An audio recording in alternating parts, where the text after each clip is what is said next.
mandaram um videozinho aqui do Cobori.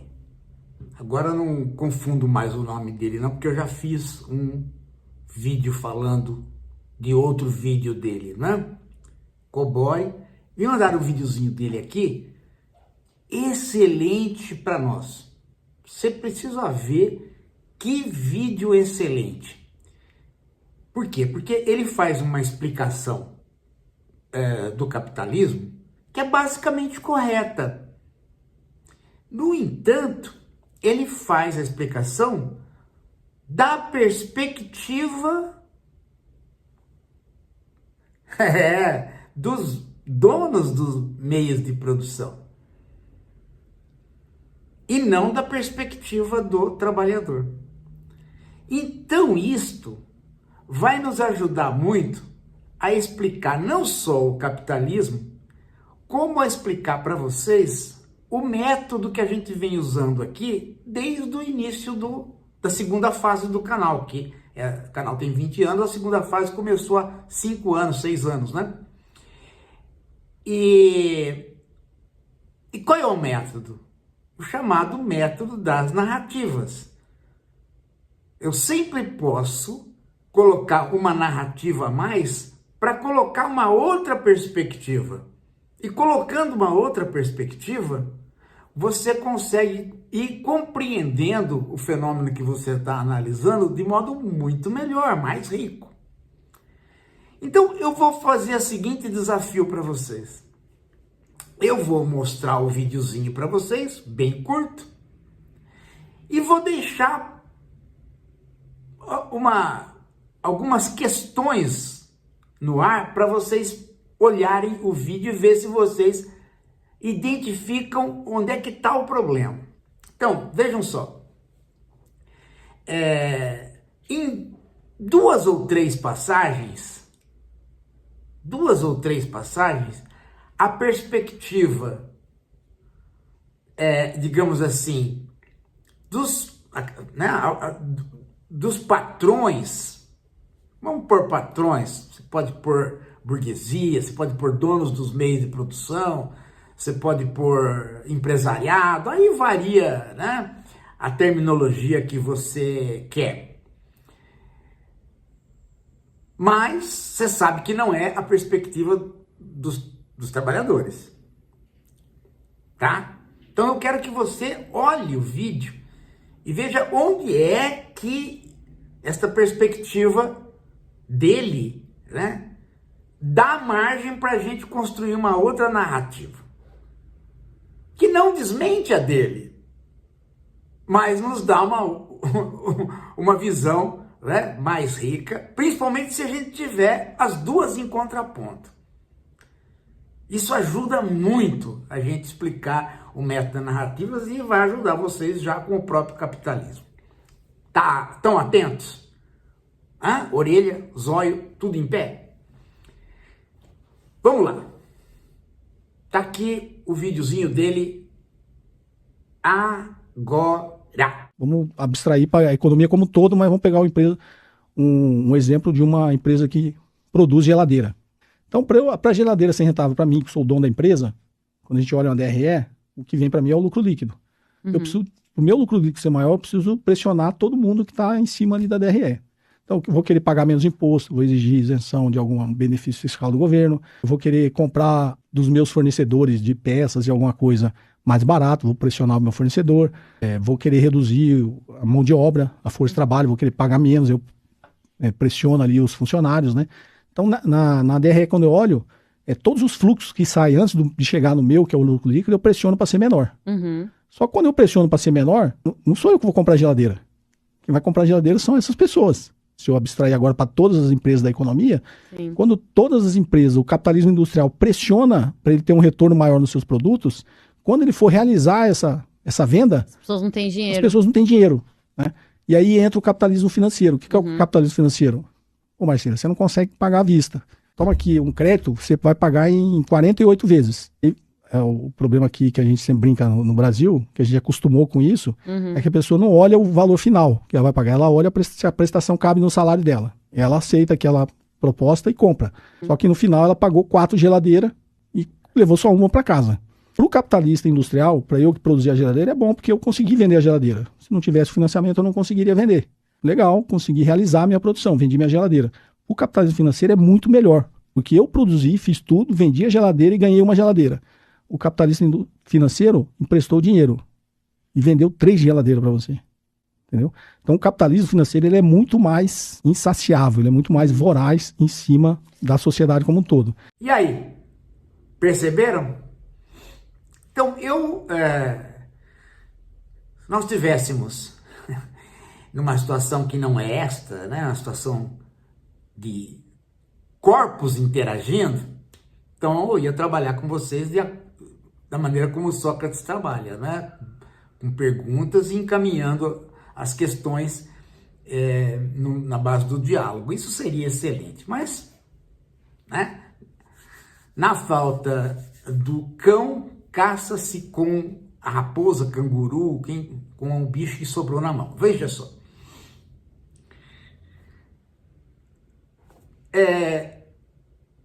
Há um momento que ele fala sobre aquele cara que vende a geladeira, né? Então, ele está vendendo a geladeira. Esse cara é o que produziu a geladeira. É? Não. Aí é que está. Eu que fiz a geladeira, eu que vendi a geladeira, eu que... Não. Não. Quem produz tanto a geladeira quanto, né, a mais-valia é o trabalhador. Tá? Então veja, primeira questão, ele fala em pressionar salários, mas ele não fala em mais-valia. Tá? Então, aí já tem um problema. A questão não é pressionar salários. Pressionar salários é da perspectiva da narrativa de quem é dono dos meios de produção. Da perspectiva do trabalhador, a partir da teoria do valor-trabalho do Marx, você tem que falar em trabalhar mais horas do que o necessário para haver, né, a possibilidade de eu ganhar e trocar o que eu ganhei por mercadorias. Então, a contabilidade é em horas de trabalho. Eu vou ficar na empresa trabalhando mais do que o necessário para eu trocar por mercadorias. Então, as mercadorias têm horas de trabalho. A geladeira que eu produzi tem horas de trabalho. Mas o tanto que eu fico na empresa, dá para mim produzir muito mais geladeiras do que aquelas que eu preciso.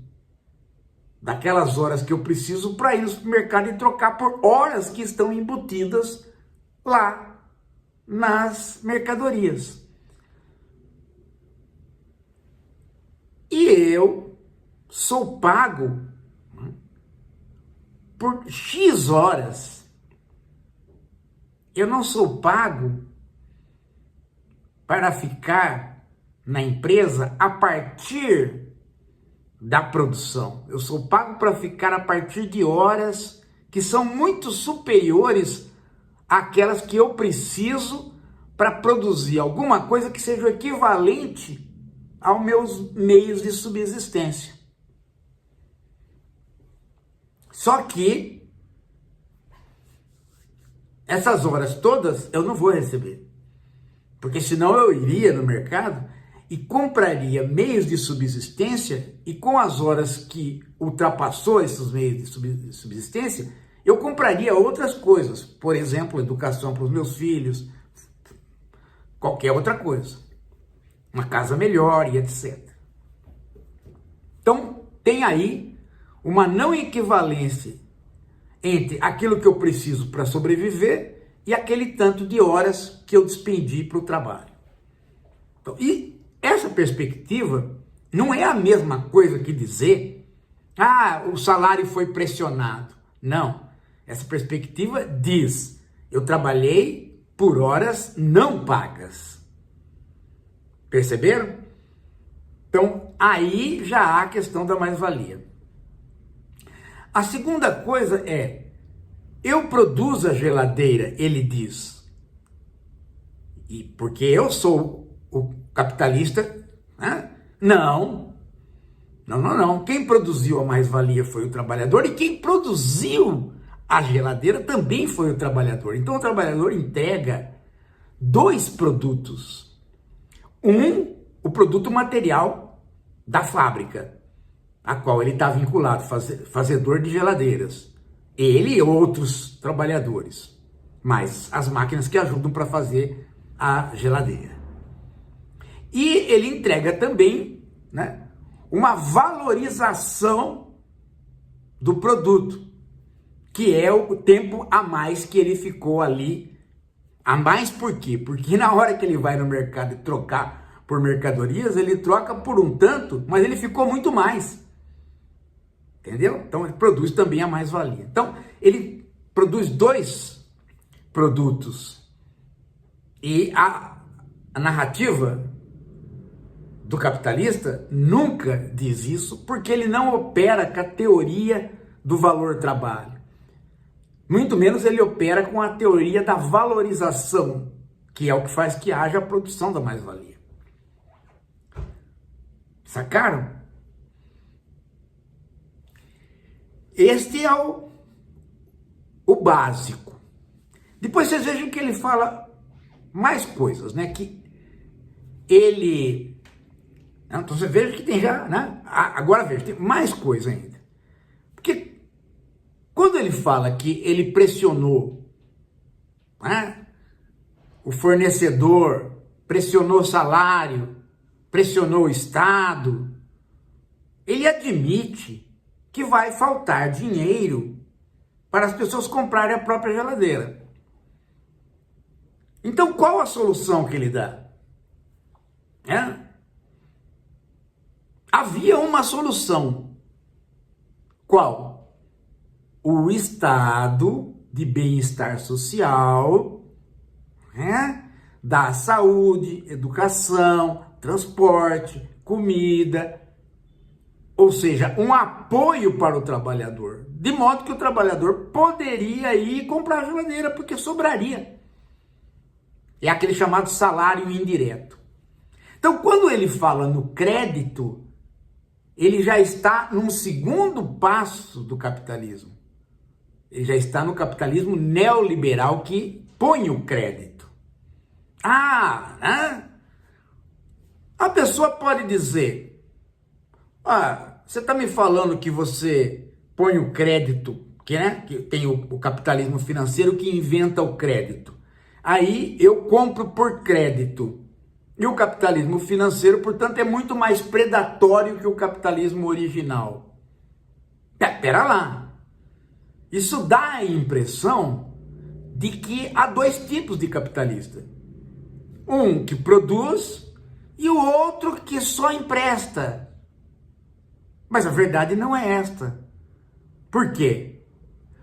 Porque o capitalismo neoliberal, ele dotou as empresas da capacidade delas se transformarem em bancos. Então o próprio fabricante da geladeira, ele pode vender para alguém, mas ele pode ter uma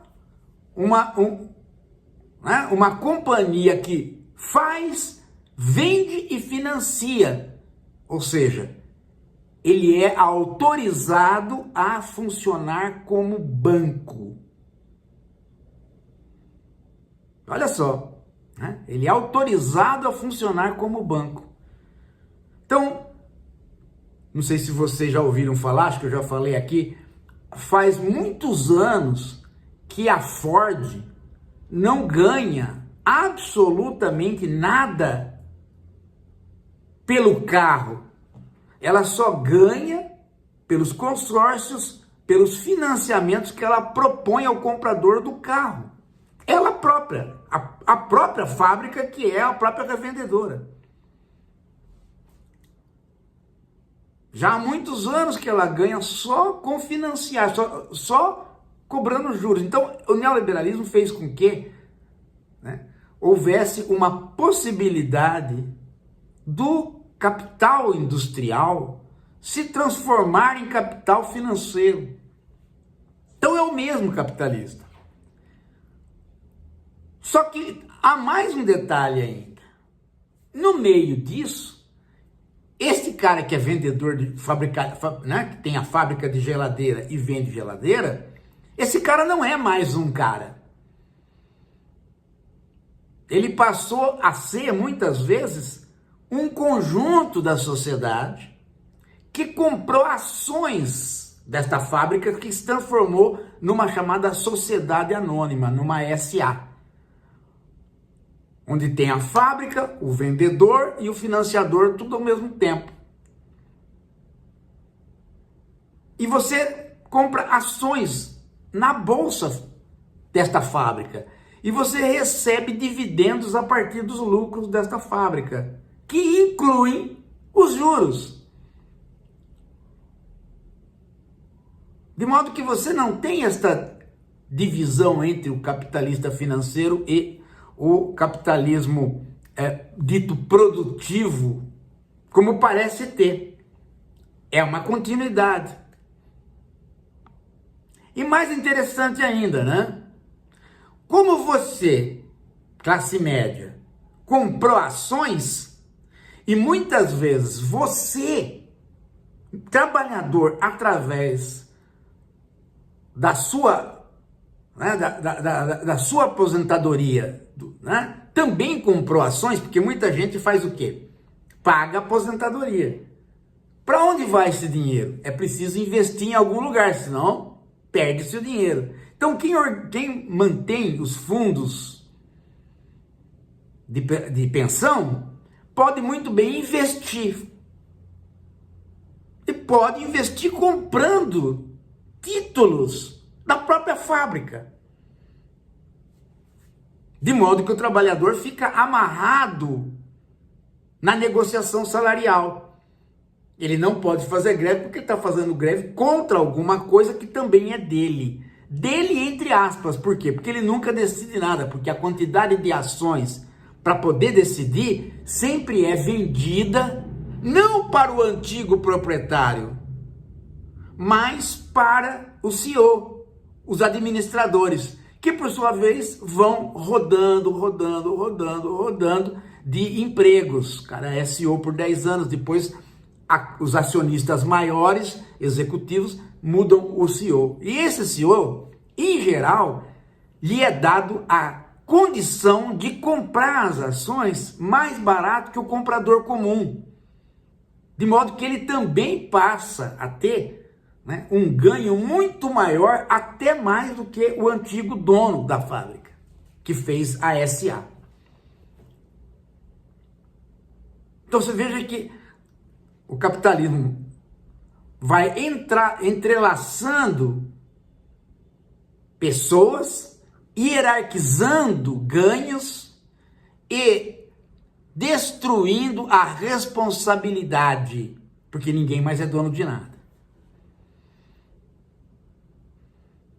Esta narrativa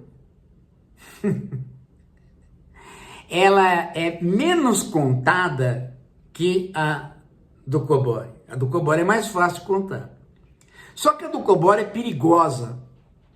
Por quê? Porque quando a direita, principalmente o fascismo, se apropria dela, ele divide a sociedade em capitalistas financeiros e capitalistas produtivos, passa a fazer uma acusação em cima dos bancos, como se fossem eles os culpados, e orienta a sociedade contra os bancos. Na Alemanha, por exemplo, calhou dos bancos estarem nas mãos dos judeus. Então juntou a fome com a vontade de comer. O ataque do Hitler aos que cobravam juros, que por sua vez né, eram judeus e, portanto, ele pegava da cultura de antissemitismo para jogar contra os judeus. Muitas vezes acontece isso aqui, não em relação aos judeus, mas em relação às pessoas acharem, né, como no caso do discurso do Ciro Gomes, como no caso do discurso de vários aí, né, que 5 famílias é que são as culpadas pela exploração do trabalhador brasileiro. Perceberam? Então, esta outra narrativa que eu estou contando para vocês, ela mostra uma outra faceta. E mostra o capitalismo como uma condição muito mais difícil de você poder fazer a oposição a ele.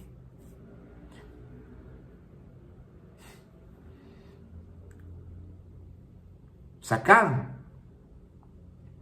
Então, muda tudo. É por isso que este outro capitalismo,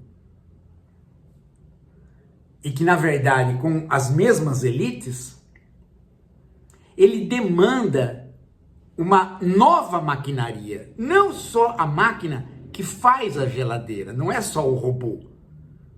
Não é só uma inteligência artificial para gerar um programa que comande o robô na fábrica de geladeira. Isso é uma parte, que é a automação da fábrica. Mas para onde foram os trabalhadores? Para a cidade.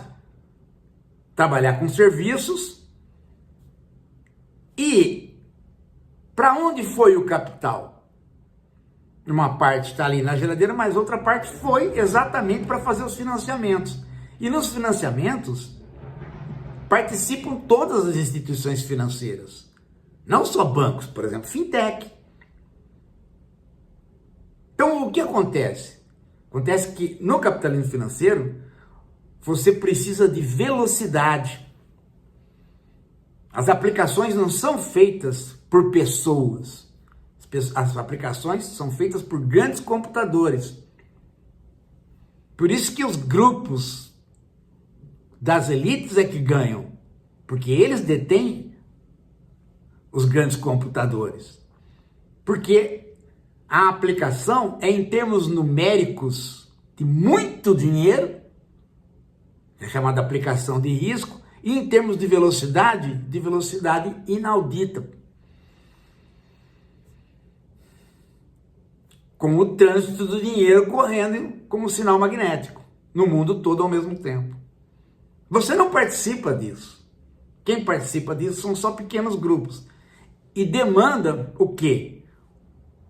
Uma internet associada a um conjunto de algoritmos e um conjunto de IAs para ampliar essa velocidade e para dar chance só para aquele grupo que pode fazer grandes investimentos porque pode arriscar na bolsa. Ao mesmo tempo, os trabalhadores, todos nós, né, compramos ali a geladeira a prazo, mas não recebemos, além da geladeira, qualquer outra coisa. De modo que o Estado, que antes nos dava educação, saúde, etc., não dá mais. E nessa hora a gente pede mais. E ao pedir mais, a gente faz com que o Estado arrecade mais ou então empreste das pessoas. E todo mundo empresta para o Estado, aumentando a dívida do Estado, que paga juros para aqueles que emprestaram mais.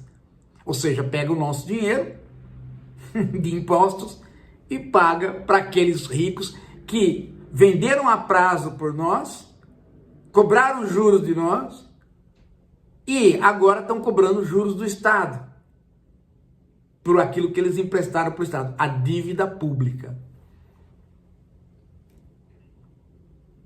Então, isto amplia ainda mais a exploração.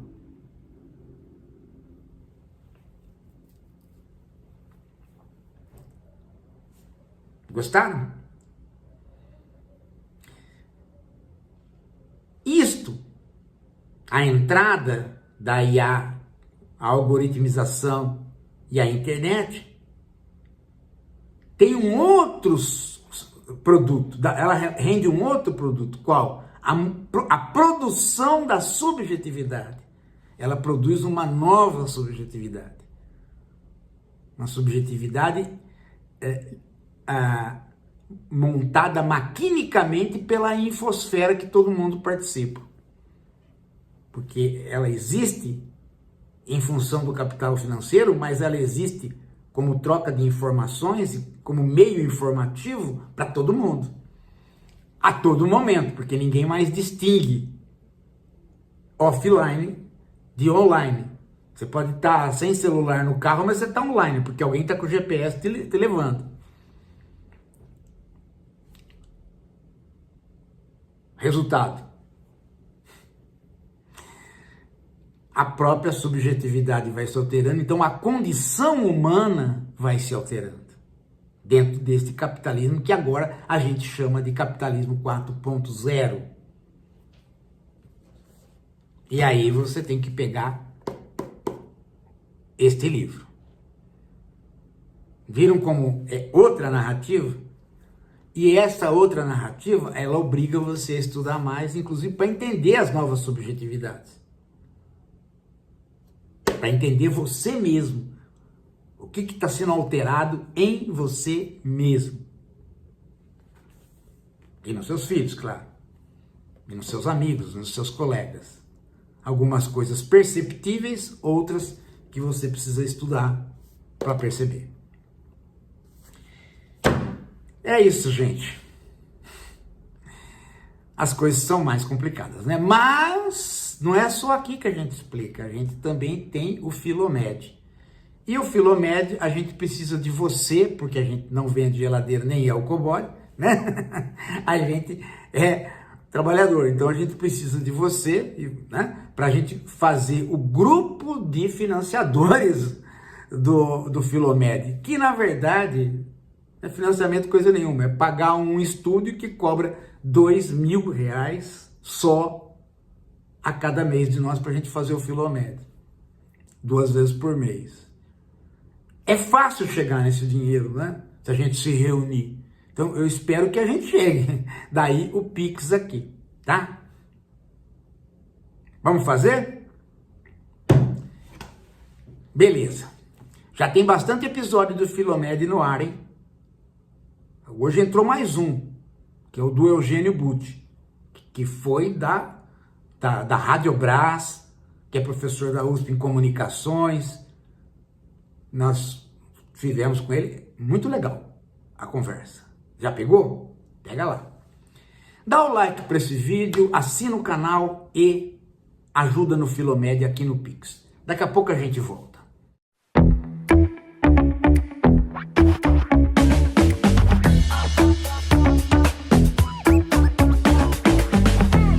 Bem, nós estamos aqui com o Filomed e a ideia é conversar sobre o mundo contemporâneo.